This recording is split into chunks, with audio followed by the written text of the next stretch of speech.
a few years prior to the 90-Day Fiancé situation, and this was before I was married and stuff like that, I was involved with international dating myself.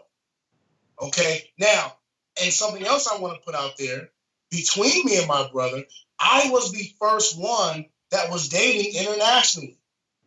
I was the first one. I didn't copy him. Everybody, oh, you just copy your brother. Mm-hmm. Nah.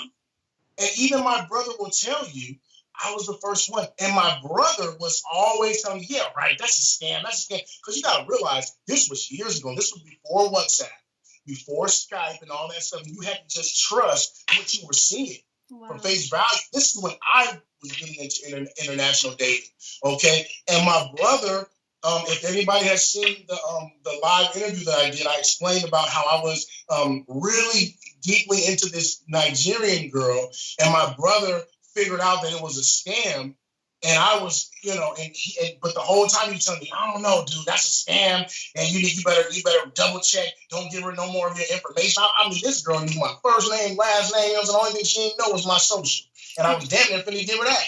You know what I'm saying? Because I was so naive, and I just, you know what I'm saying, seen the beauty in the booty, and that's all I was, going on for. I wasn't going on with my mind. Yeah. You know what I'm saying? And my brother, he was on my ass about that. Like, nah, man. And then come to find out, it was a scam. Because he had told me, watch, he was like, pretty soon she's going to ask you for some money and stuff. And I'm like, no, she ain't. 1 week later, oh, yeah, she needed some money.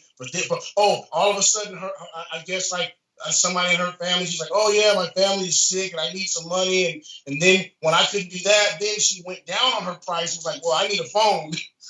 I was like, damn, you know what I'm saying? And so my brother was just looking at me like, okay, cool.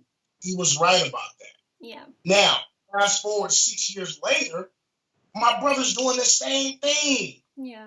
So I felt like it was protocol for me to do what I do and act the way I act, put Hazel's feet to the fire and test her and do all of this stuff. The only difference is mine was on camera. When I was doing it was on camera, and when he was doing that to me, it wasn't. That's the only difference. Yeah. So look at me like a bad guy, and I want to wake y'all up right now. Me and my brother look out for each other. Mm-hmm. And that's what I'm doing. That's all. So when I got to Manila, eventually I saw that she was good for my brother. You know what I'm saying? They got you see the chemistry me and my baby girl got, they got that same kind of chemistry. I saw that. I had to peep that. You know what I'm saying? And also in the interim, I looked around me and realized this place is great. Mm-hmm. It's cheap to live here. The food is awesome. The women are beautiful. The culture is rich. And all this was in my mind, but I wasn't telling my brother this. Oh, okay. But and my brother would look at me out of the corner of his eye like, yeah, she's pretty, huh? I'm like, oh, no, I'm not looking at anything. But I'd be looking up, like, oh, my God. You know what I'm saying? Like, it's crazy, you know what I mean? And so, yeah, once we got back to America, I just stopped hiding my true feelings and said, yo, man, actually, Hazel is good for you. And also, the Philippines is dope.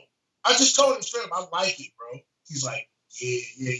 And then a little while later, that's when he started showing me his sites and stuff like that. So yeah, when people say that, like they try to keep me in the past or whatever, they don't know the whole story, man. I basically went to the Philippines as a hater, and I left there as a lover of the culture, of the food, the women. You know what I'm saying? Like I just, people misconceive and always, kind of like keep me in the past. I know we'll talk about that a little later, but I mean, I grew up. I learned a lot in those 10 days that I was here.